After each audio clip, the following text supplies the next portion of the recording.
उत्तराखंड में कैबिनेट मंत्री हरक सिंह रावत आए दिन अपने कुछ न कुछ बयानों के चलते चर्चाओं में आ ही जाते हैं, कभी भावुक होकर तो कभी गुस्से में।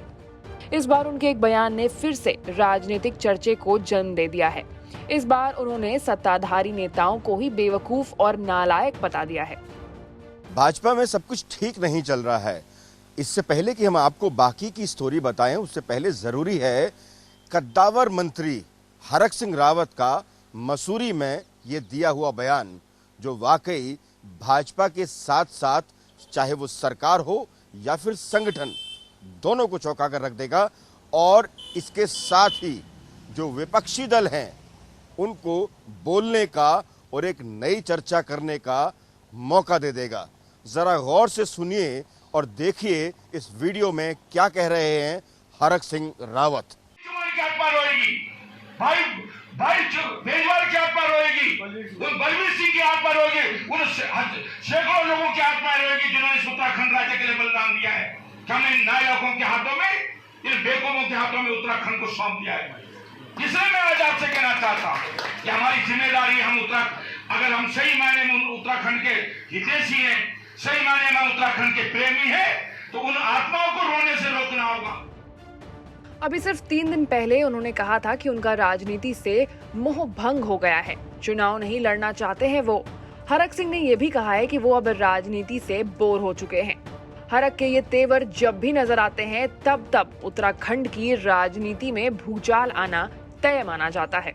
हरक सिंह रावत ने मसूरी में आयोजित एक कार्यक्रम में अपने संबोधन में कहा कि आज उत्तराखंड के शहीद और आंदोलनकारी आंसू बहा रहे हैं और वो कह रहे हैं कि उत्तराखंड को नालायकों और बेवकूफों के हाथों में सौंप दिया गया है। अब मंत्री जी का ये बयान प्रदेश की राजनीति में एक बार फिर चर्चाओं का बाजार गर्म कर रहा है। माना जा रहा है कि जिस तरह से कांग्रेस से भाजपा में आए लोगों को सम्मान नहीं मिल पा रहा, उससे हरक सिंह भी नाराज चल रहे हैं और उनके इस बयान को इसी से जोड़कर देखा जा रहा है।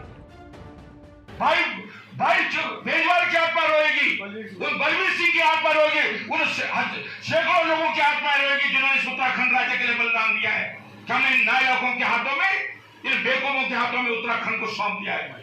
इसलिए मैं आज आपसे कहना चाहता हूं कि हमारी जिम्मेदारी, अगर हम सही मायने में उत्तराखंड के हितैषी हैं, सही मायने में उत्तराखंड के प्रेमी हैं, तो उन आत्माओं को रोने से रोकना होगा।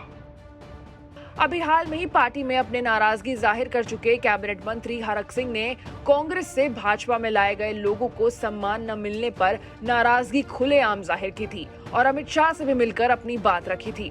इस बार हरक सिंह फिर से चर्चे में हैं। हरक सिंह ने एक कार्यक्रम के दौरान कहा कि उत्तराखंड आंदोलनकारियों के सपने पूरे नहीं हुए।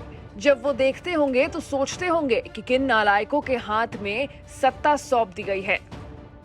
पहाड़ी राज्य को अलग करने के लिए लगातार आंदोलन चल रहा था और कईयों ने अपनी जान देकर उत्तराखंड की नींव रखी और उत्तराखंड को बनाने वाले थे, मेरे ठीक पीछे अगर आप तस्वीर देखें, अटल बिहारी वाजपेयी। लेकिन उनके सपनों के उत्तराखंड पर इस तरह का कठोराघात और इस तरह के शब्दों के बाण फेंकना वाकई मुश्किल पैदा करता है। हरक सिंह रावत ने अपने बयान में साफ कर दिया कि पता नहीं किन किन नालायकों और बेवकूफ़ों को सरकार और सत्ता की चाबी दे दी गई है। हरक सिंह रावत का ये बयान किन चेहरों को उजागर करता है ये तो आने वाला वक्त बताएगा, लेकिन इस बयान ने राजनीतिक हलकों में एक नया मुद्दा बनकर गर्माहट पैदा कर दी है, जिसको शांत करने के लिए अभी बहुत वक्त लगेगा।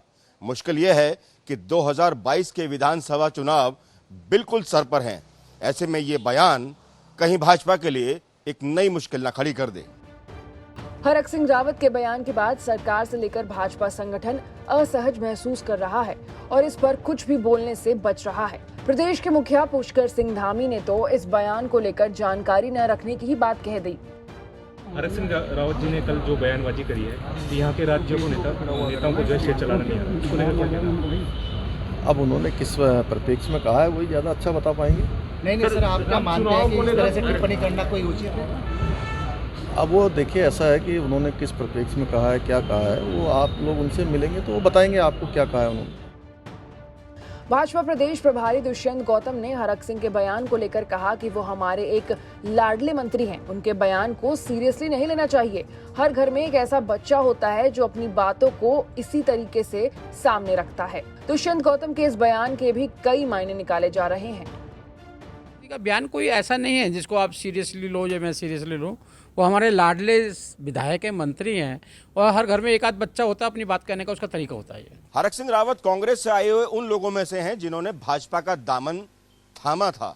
ऐसे में हरक सिंह रावत लगातार एमएलए तो बनते रहे, लेकिन इसके साथ ही प्रदेश की सरकारें उनको मंत्री पद से भी नवाजती रही हैं। ऐसे में हरक सिंह रावत ने जिस तरीके से सवाल खड़े कर दिए हैं अपनी ही सरकार पे, वो कहीं ना कहीं चिंता का विषय बनता चला जा रहा है। हरक सिंह रावत के ये बयान ऐसे पहली बार नहीं है, इससे पहले भी लगातार वो अपने बयानों को देकर लोगों को मुश्किलों में डालते रहे हैं। आज तक से भी बात करते हुए उन्होंने पहले साफ संकेत दिए थे कि अब उनका राजनीति से मोह भंग हो गया है, वो बोर हो गए हैं एमएलए बनते बनते और मंत्री बनते बनते। ऐसे में हरक सिंह रावत का निशाना कौन सी वो कुर्सी है जिसके लिए हरक सिंह रावत बेचैन हो रहे हैं? सवाल बड़ा है, लेकिन खोजने की वाकई जरूरत है। कैमरामैन प्रवेश राणा के साथ दिलीप सिंह राठौड़, देहरादून,